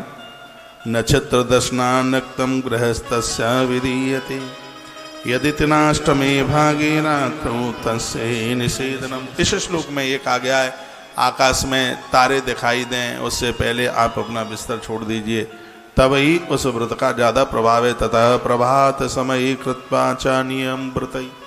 कभी लोग 8 बजे जग जाते हैं, कभी 3 बजे जग जाते हैं, कभी 6 बजे जगते हैं। इसमें है एक तपस्वी को एक उसका नियम होना चाहिए कि उसको इतने बजे जगना है तो जगना है उसे। वही बात लिखिए, ततः प्रभात समय कृत्वा च नियमम व्रति। व्रती व्यक्ति को एक नियम लेना चाहिए कि मुझे भले ही कोई काम ना हो, कोई चिड़िया को और कबूतरी को कोई ऐसा नहीं है कि 1-8 किलो आटा गूंथ कर उसको रोटी बनानी हो, लेकिन फिर भी ये पंछी भोर में जल्दी जागते हैं। इसलिए मनुष्यों को जुकाम होता है, गलगलिया चिड़िया को कभी जुकाम नहीं होता, उसे न जुकाम की कभी दवाई लेनी पड़ती, ये भोर में जल्दी जागते हैं। लिखा है तथा प्रभात समय, जो भोर में जो जल्दी जावेगा इंद्रिय संयमित उसकी होंगी और उसके नियम पूरे होंगे। वर्णन किया, स्नानम शुच समाचरित। आदमी स्नान से शुद्ध हो जाता है। पूजा पाठ में बैठने के लायक तो वो तभी रहता है जब वो स्नान करता है। इसलिए हमारे ग्रंथों में लिखा है सहस्रम स्नान माचरित। 1000 काम करने से पहले व्यक्ति को नित्य स्नान करना चाहिए। 1000 काम एक तरफा, स्नान पहले। स्नान के बिना तुलसी नहीं तोड़ी जाती, फूल नहीं तोड़े जाते, भगवान को आप छू नहीं सकते स्नान के बिना। स्नान के बिना आप रसोई में भी झाड़ू नहीं लगा सकते। स्नान के बिना आप माला नहीं पकड़ सकते। स्नान के बिना आप किताब के ऊपर कोई भी पाठ नहीं कर सकते। ये स्नान की बहुत बड़ी महिमा है। ऐसा अपना भारत है जहां देव आराधना के लिए स्नान किया जाता है। और जगह लोग स्नान नहीं करते हैं, दूसरे देशों में वो शरीर की सफाई करते हैं। उनके डिक्शनरी में स्नान शब्द ही नहीं है। वो बाथरूम नहीं, वो क्या है? वो तो धुलाई है, वो तो शरीर की धुलाई करते हैं। ब्राह्मणों का भोजन हो रहा है, कितने भाग्यशाली हैं हम और आप। जिन ब्राह्मणों के दर्शन के लिए देवता भी ऊपर के लोग धरती पर आ जाते हैं, ऊपर के लोक छोड़ करके। और यहाँ भगवत कृपा से मेरे बड़े महाराज जी कहते हैं, जिसको गैया और ब्राह्मण का रोज दर्शन होता रहे, उनके लिए वैकुंठ धरती पर उतर करके आ गया। गैया और ब्राह्मण रोज इन दोनों के दर्शन होते रहे, मृत्यु लोक उनके लिए वैकुंठ बन जाता।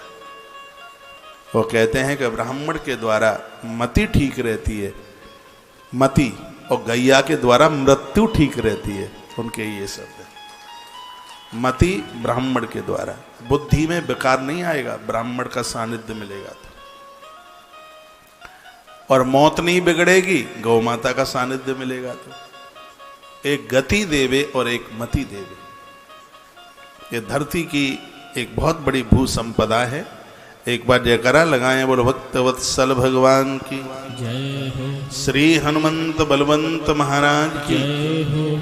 तो अपना एक यह देश है जहां पर पूजा आराधना के हिसाब से स्नान किया जाता है, और देशों में तो शरीर की धुलाई होती है, उसको चमड़े को चमकाते हैं। उन्हें पता ही नहीं होता कि स्नान पूजा की 16 पद्धतियों में से एक है, उन्हें नहीं पता होता।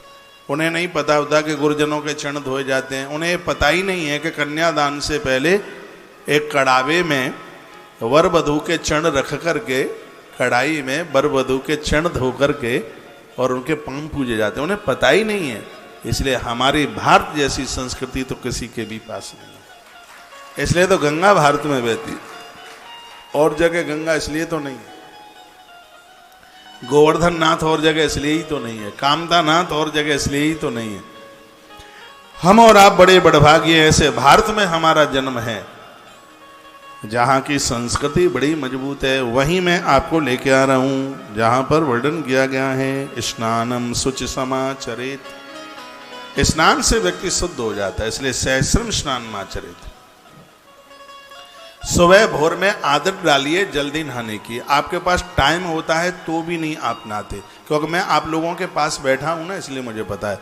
अखबार पढ़ते रहते हैं, मोबाइल पढ़ते रहते हैं, रिश्तेदारों से बात करते रहते हैं, नमकीन खाते रहते हैं, चाय पीते रहते हैं।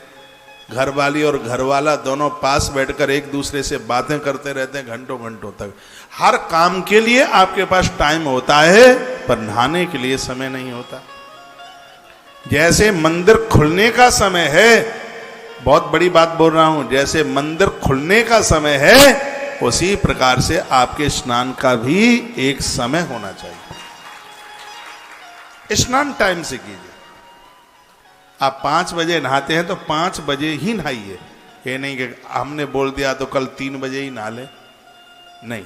स्नान का टाइम, कहीं बाहर आप जा रहे हैं, यात्रा में जा रहे हैं, तो आप जल्दी नहा लीजिए। कहा गया अधमम कृपके स्नानम वाप्याम स्नानम च मध्यमम। कुएं का स्नान है वो प्रारंभिक है, आरंभ है कुएं का। दूसरा है स्नानम वाप्याम, जो बावली का स्नान है वो उससे ज्यादा विशेष है। तड़ागे च उत्तमम, सरोवरों का जो स्नान है ये उससे ज्यादा विशेष है। नद्याम स्नानम ततः परम, नदी स्नान सबसे बड़ा स्नान है। और एक बड़ी सुंदर बात कही गई है, 10 गोते नदी में लगाते हैं और 1 गोता समुद्र में लगाते हैं, एक बराबर है। सागर का स्नान और उससे भी ज्यादा महत्व दे देता है। लेकिन समुद्र में रोज कंटिन्यू स्नान नहीं किया जाता, उसमें तो एक पर्व काल में इस तरीके से, क्योंकि उसमें नमकीन है, उसमें खारापन है, उसकी महिमा है। स्नान में आप कभी भी तीर्थ में आप जाते हैं, जो तीर्थ नदी सागर के किनारे बसे हुए हैं, वहाँ किए गए सत्कर्म का सीधा करोड़ गुना मिलता है। ऐसा पद्म पुराण में, स्कंद पुराण में मैं खोलिए, उसकी भारी महिमा का वर्णन किया गया। मैं कौन सा ब्रह्मांड पुराण, उसमें रामनाथ रामेश्वर भगवान की कथा का वर्णन है। उसमें तो उसमें वर्णन है कि आप गंगोत्री का जल लेके जाते हैं, उसमें थोड़ा सागर का भी जल डाल लें आप उसको, फिर वह जल भगवान महादेव के ऊपर चढ़ाए। और हम रामेश्वरम में जाते हैं तो ऐसा करते हैं, क्योंकि अब उसमें पढ़ लिया है तो मन मानता नहीं है। तो समुद्र के किनारे जो भी कुछ किया जाता है तो अपने आप में बहुत गुना प्रभावशाली हो जाता है। तो यहाँ वर्णन किया गया है कि रोज ना हो पावे तो एकादशी का व्रत करने वाले लोग या तो कुएं के जल से स्नान करें। इसमें तो वर्णन यह किया गया कि सबसे पहला नंबर पे है कि नदी का जल मिल जाए नहाने के लिए। फिर लिखा नदी का ना मिले तो सरोवर का मिल जाए, सरोवर का ना मिले तो कोई बावली का मिल जाए, फिर लिखा है बावली का ना मिल पावे तो फिर कुएं का मिल जाए, फिर कुएं का भी ना मिल पाए तो कि जो जल है उसको दसवीं की रात्रि को एक घड़े में रख दो और सुबह उस जल से स्नान कर लो तो वो बहुत ज्यादा बढ़िया। ये कितनी अच्छी बात कही है। कहा गया है कि वो घट का जल है वो कुंभ स्नान की तरह हो जाता है, उस जल को बहुत पवित्र माना गया। मटके का जल लीवर किडनी को फेल नहीं होने देता। जो ज्यादा फ्रिज का पानी पीते हैं, मटके का जल उसमें थोड़ा सा आप त्रिफला डाल लें मटके के जल में और आधा एक घंटा उसमें वो त्रिफला घुलता रहे और उस पानी से आप अपने चेहरे को साफ कीजिए। झुर्रियाँ, कालापन ये सब हट जाएगा, मुहासे टाइप के और ये मसे वसे से लटके रहते हैं सब अपने आप धुल जाएंगे। मटके के जल में त्रिफला का 1 चम्मच डाल लें, उसको छान लें क्योंकि कहीं आंख में ना चला जाए, नहीं तो फिर आंख में जलन हो जाएगी। तो ये आपके चेहरे को चमका देगा और यह पानी सौंदर्य निखार देता है। हफ्ते में 1 आध बार आंखों में गुलाब जल डालिए, इससे आंखें मज जाती हैं, साफ सुथरी हो जाती हैं। आंख में गुलाब जल डालने से मोतिया बिंद नहीं होता आंख में। तो ये मटके के जल की बात मैं आपको निवेदन कर रहा था। इसमें वर्णन किया गया है, कहा गया तड़ागे च उत्तमम स्नानम नद्याम स्नानम तथा परम। नदी का स्नान सरोवर के स्नान से भी ऊपर है।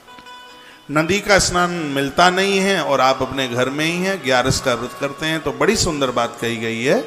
मिट्टी के घट में रात्रि को पानी भरिए, मिट्टी का घड़ा है इसमें, मिट्टी के घट में, मिट्टी के घड़े में रात को पानी भरें और दसवीं की रात्रि को और एकादशी के भोर में 11 वाले दिन आपका स्नान है 3 से 4:30 के बीच में हो जाए। भले ही 4:30 से 1 मिनट पहले हो गए, क्योंकि 3 से 4:30 के बीच में स्नान जो करते हैं ये स्नान सीधे कुंभ स्नान के बराबर होता है। कुंभ स्नान के बराबर उसकी महिमा है। रोज नहीं हो पाता है तो 11 वाले दिन या और कोई व्रत आप करते हैं उस दिन इस समय में स्नान हो जाए। ग्रहे च उत्तमम स्नानम। देखो कितनी सुंदर बात कही है। ऐसी जगह पर ना नहाए जहाँ मछलियां हैं, ऐसी नदियों में भी उस जगह पर न नहाएं जहां पानी में कूदकर जीव हिंसा हो रही है, जीव हत्या हो रही है, ऐसे स्थान पर कभी भी न नहाएं। यहाँ वर्णन है कि जिस जल को देखकर आपको घृणा हो रही है वहां भी न नहाएं। आचमन करने का मन नहीं है क्योंकि नदियां इतनी दूषित हो गई हैं और वहां आचमन, अब बगल वाला पड़ोसी है वो कर रहा है और आप कह रहे इसने कर लिया है और हम ना करें। देखिए नदियां हो रही हैं दूषित बहुत ज्यादा और हम आचमन नहीं कर रहे हैं तो इसका मतलब ये नहीं है कि हम नास्तिक हैं। अरे अपनी इंद्रिया भी तो उड़नी चाहिए।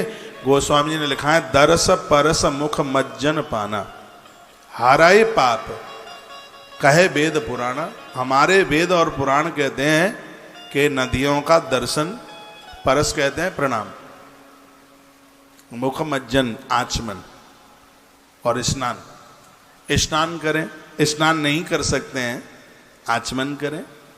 आचमन करने के लायक भी नहीं है तो उसका स्पर्श कर लें और स्पर्श में भी आपको ये लग रहा है कि इसके ऊपर गंदगी बह रही है और ऐसा लग रहा है तो हमारे ग्रंथ कहते हैं कि सिर्फ प्रणाम कर ले। प्रणाम करने से भी तुम्हें नहाने का ही फल मिलता है। और आप इतनी उस भक्ति में आप बह जाएं और आप लोटा भर के पी लें, इन्फेक्शन शरीर में हो जाए, फिर जाके अस्पताल में पड़े रहें तो क्या मतलब है उससे। ये कितनी अच्छी बात कही गई है। लिखा है इसमें वर्णन का है ग्रहेच उत्तमम स्नानम। नदियां दूषित हो रही हैं और वो नहाने के लायक जल नहीं है तो घर में किया गया स्नान, यहाँ नारायण कहते हैं युधिष्ठिर को कृष्ण सुना रहे हैं, वो उत्तम स्नान है, वो स्नान उत्तम है। आपके घर में तीर्थ का जल है तो थोड़ा सा पानी उसमें डाल लीजिएगा, घट में जल भर लें, स्पष्ट लिखा है कि ग्रहे च उत्तमम स्नानम जलम चैव विशोधरेत। वो घर में स्नान किया गया स्नान है, वो उत्तम स्नान है। और आप सुबह भागे भागे लाखों लाखों लोगों की भीड़ लगी है, वहीं अपना वो सब वस्त्र धो रहे हैं और तुम उमड़ रहे हैं पर्व लेने के लिए। पानी तो है नहीं, गंदगी दिख रही है बस उसमें। और प्राय ऐसा ही ज्यादा होता है, नदियों में पानी नहीं है, सब मैला कुचैला वहीं थूक रहे हैं, वहीं गंदगी, वहीं बाथरूम, वहीं शौच, सब कुछ वहीं हो रहा है। और आप पर्व लेने के लिए महाराज दीवारें तोड़े देते हैं, बैरियल तोड़े देते हैं। तो भगवान कृष्ण कहते हैं, हे दुष्टर, जहां पर अपना मन गवाही नहीं दे रहा है स्नान करने के लिए, तो यहां क्या लिख दिया है कि ग्रहे च उत्तमम स्नानम। ये बातें बताएगा आपको कोई? यदि बात गलत है तो कोई काट के तो बताए फिर मेरी बात। ये ग्रंथ लिखा है पद्म पुराण, और इसका उत्तरखंड में ये बातें लिखी हैं। ये हम लोग नास्तिक नहीं है, नदियों का विरोध नहीं है। ये शरीर को स्वस्थ भी तो होना चाहिए कि जिससे आप भजन पूजा पाठ कर सकें। और कलकाल में ज्यादा नदियों को दूषित कर रखा है। तो इसी ग्रंथ में लिखा है, नहा नहीं सकते हैं आप, आचमन कर लो। आचमन करने के लिए भी जल नहीं है तो उसको स्पर्श कर लो, और स्पर्श करने के लायक भी नहीं है तो सिर्फ प्रणाम करके चल पड़ो, आपको स्नान करने का ही फल प्राप्त होगा। स्पष्ट इसमें लिखा है, कहा गया कि ग्रहे च उत्तमम स्नानम जलम चैव विशोधरे। घर में शुद्ध जल है, पवित्र जल है, उसमें ही कुछ बूंदें तीर्थ के जल की डाल लीजिए, वो भी नहीं है कोई बात नहीं। तो इसमें लिखा है, माँ भगवती गंगा के नामों का उच्चारण कर लीजिए, गंगाई तुम्हारे उस जल में आकर के विराजित हो जाएगी, और आपके स्नान का जो जल है वो अद्भुत अमृतमय हो जाएगा। एक बार बताइए, बात समझ में आ रही है? मैं आज बड़ा अभिभूत हूं, भारी खुश हूं, क्योंकि आज मेरी कथा को 28 वर्ष पूरा हो रहा है। इसलिए 3 मई है आज। 28 साल पहले व्यासपीठ मिली थी, और 28 वर्ष का प्रभाव कहाँ कैसे बहता हुआ और यहाँ तक कैसे पहुँच गए, कितने लोग मिले, अपने मिले, कितने लोगों ने सहयोग किया। आज मैं उन सब को, उनकी आस्था को कोट से बार प्रणाम करता हूँ, जो किसी न किसी प्रकार से मेरे इस 28 वर्ष के कार्यकाल में जो सहयोगी बने हैं।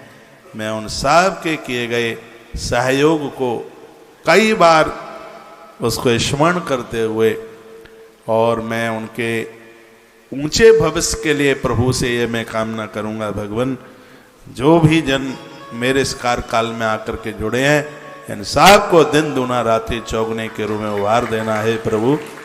आपके चरणों में हमारी ऐसी प्रार्थना।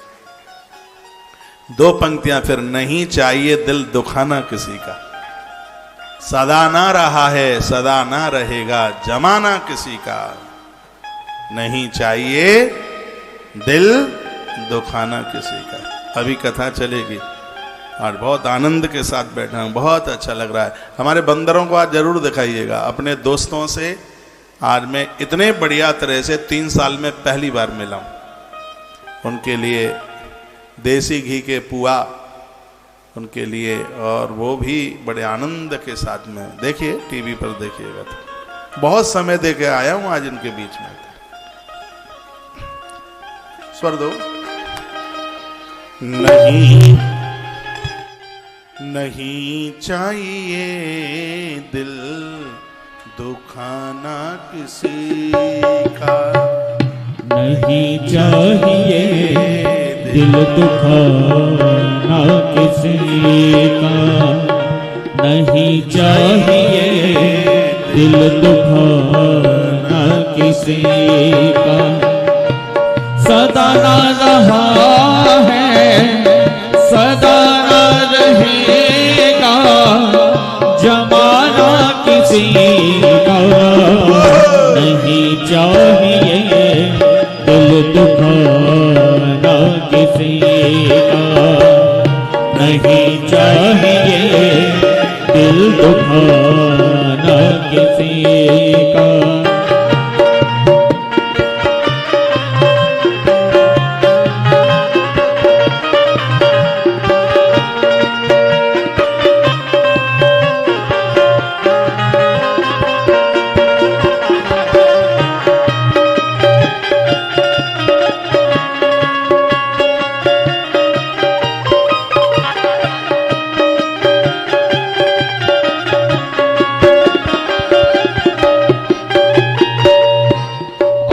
आएगा बुलावा तो जाना पड़ेगा, सर तुझको झुकाना पड़ेगा। आएगा बुलावा तो जाना पड़ेगा, सर तुझको झुकाना पड़ेगा। वहाँ ना चलेगा, वहाँ ना चलेगा, यहाँ ना किसी का नहीं चाहिए दिल दुखाना, किसी का नहीं चाहिए दिल दुखाना किसी का। सदा रहा है सदा ना रहेगा, जमाना किसी का नहीं चाहिए दिल दुखाना, किसी का नहीं चाहिए दिल दुखाना किसी का।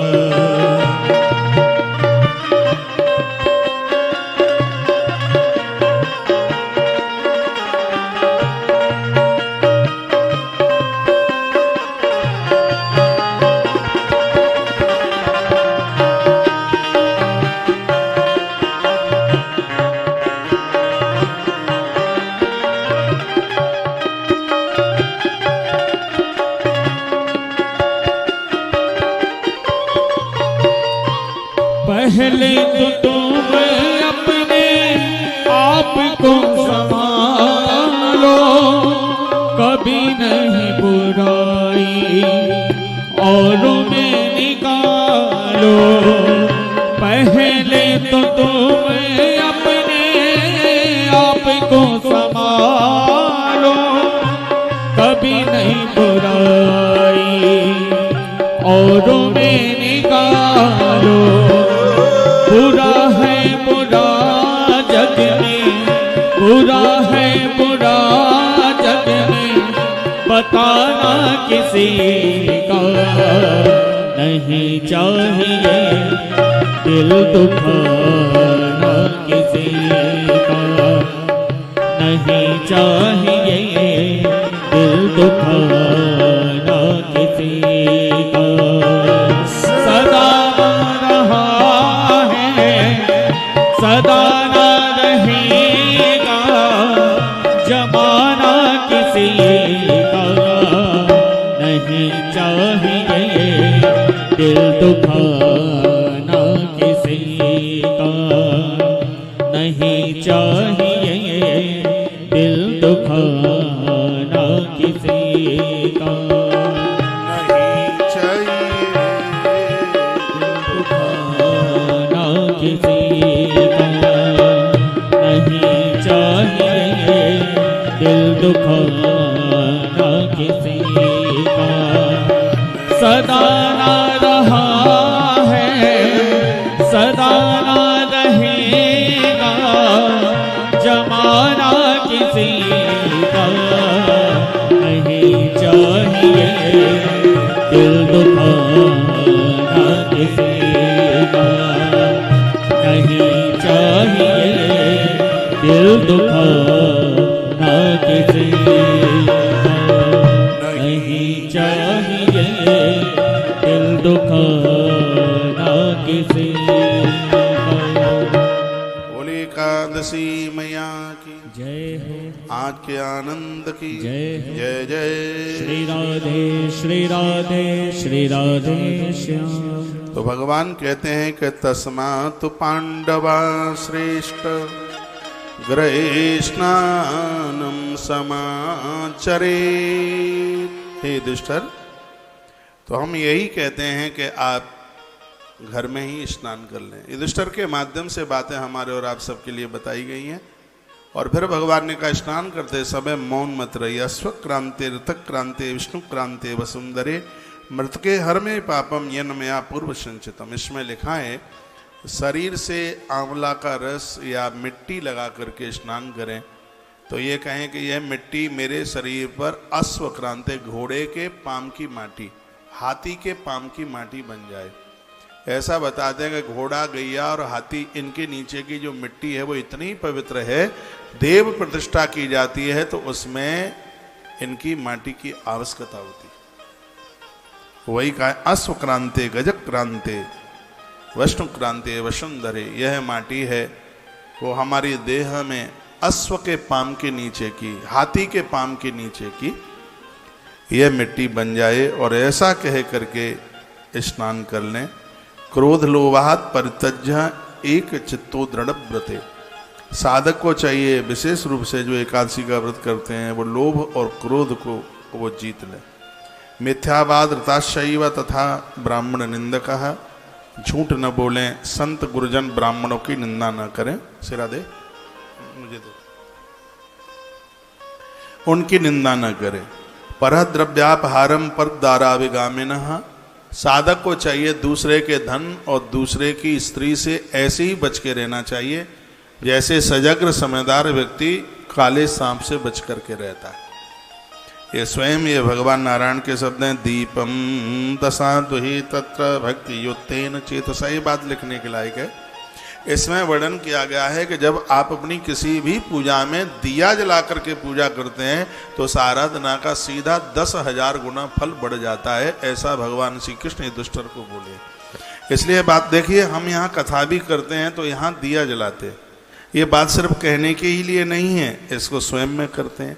भगवान कहते हैं कि आप कोई व्रत कथा सुन रहे हैं, भगवान की पूजा कर रहे हैं, आराधना कर रहे हैं या गुरु मंत्र आप जप रहे हैं, यदि है युधिष्ठिर उसमें तुमने दीप प्रज्वलित किया है तो आपकी की गई आराधना साधना का फल 10,000 गुना तत्काल बढ़ जाता है।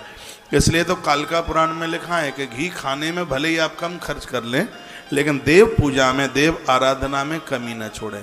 घी को आप यज्ञ के माध्यम से और आप दीप प्रज्वलन के माध्यम से आप जलाएं। घर में तो वास्तु पितृ दोष नहीं रहते जिन घरों में दिए जलाए जाते हैं। मेरी भारी श्रद्धा है दिए के प्रति, मैं बहुत इसको आदर देता हूँ, मैं इसको बहुत मान देता हूँ। दिए की बहुत बड़ी महिमा है। एकादशी की कथा आप सुन रहे हैं, उसमें दीप प्रज्वलित करें, उसमें दिए जलाएं। उसमें ये ऐसा भगवान श्री कृष्ण बोलते हैं, दिया जला के। दीप दद्या ये तत्र भक्ति युतेन आयुतेन, आयुत कहते हैं 10,000, आयुत शब्द लिखा है। आपकी की गई आराधना सीधे 10,000 गुना बढ़ जाती है। दिए की इतनी बड़ी महिमा है। फिर कहा गया कि रात्रौ जागरणम कृत्वा भक्ति इतो नपुत्तम। एकादशी की रात्रि को आप जागरण कर रहे हैं तो वहाँ सालराम भगवान को बैठाइए, सालराम भगवान को पूजन कीजिए और उनको वंदन कीजिए। और फिर कहा गया है कि विप्रेभ्यो दक्षिणा दद्यात्। देखो इतनी अच्छी बात इसमें कही गई है, आप ब्राह्मण को भोजन कराते हैं, यदि आपने उसे दक्षिणा नहीं दी तो आपके भोजन कराने का 1% भी फल नहीं मिलता। ये कृष्ण के वाक्य हैं। ये भगवान श्री कृष्ण ने 26 एकादशी की कथा सुनाई है युधिष्ठिर को, वह बात मैं आपके बीच में रख रहा हूँ। भले ही जितना बनता है उतना दें। आपने ब्राह्मण को, साधु को घर बुलाया है और जामाता जो ये पूज्य लोग हैं उनको आपने बुलाया और आपने भोजन कराया है, तो उस भोजन कराने का जो फल है वो पुण्य है, वो तब ही प्राप्त होता है जब आपने उनको दक्षिणा दी है। विप्रेभ्यो दक्षिणाम दद्यात् प्रणपत्य क्षमापयेत। हाथ जोड़ के प्रार्थना की जाती है, कहा जाता है। ऐसा नहीं है कि भिखारी की तरह ये नोट हाथ में ऐसा पकड़ा, जैसे बैंड बाजे को वो ऐसे बैंड वालों को ऐसे घुमा करके दे नहीं देते हैं, ऐसा नहीं है। उसको दोनों हाथों में दक्षिणा पकड़ें और कहें आप आए हैं, आपने बड़ी कृपा करी है, अज्ञानवश यदि कोई त्रुटि हमसे हो गई है तो आप हमें क्षमा कर दें। परसों एक बात मैंने बोली थी जिसमें एकादशी महात्म्य में लिखा था कि जैसे आपके यहाँ 50 ब्राह्मण आए हैं, ये लिखा है कि दरवाजे पर आए हुए ब्राह्मण गुरु का चरण प्रक्षालन किया जाए, लेकिन आ गए हैं 100। तो इसमें बड़ी सुंदर बात कही है कि 100 के चरण धोने की जरूरत नहीं है, उनमें यदि कोई एक प्रमुख है, एक कोई मुख्य है, उसके चरण धोने से पूरे 100 के चरण धोने का फल प्राप्त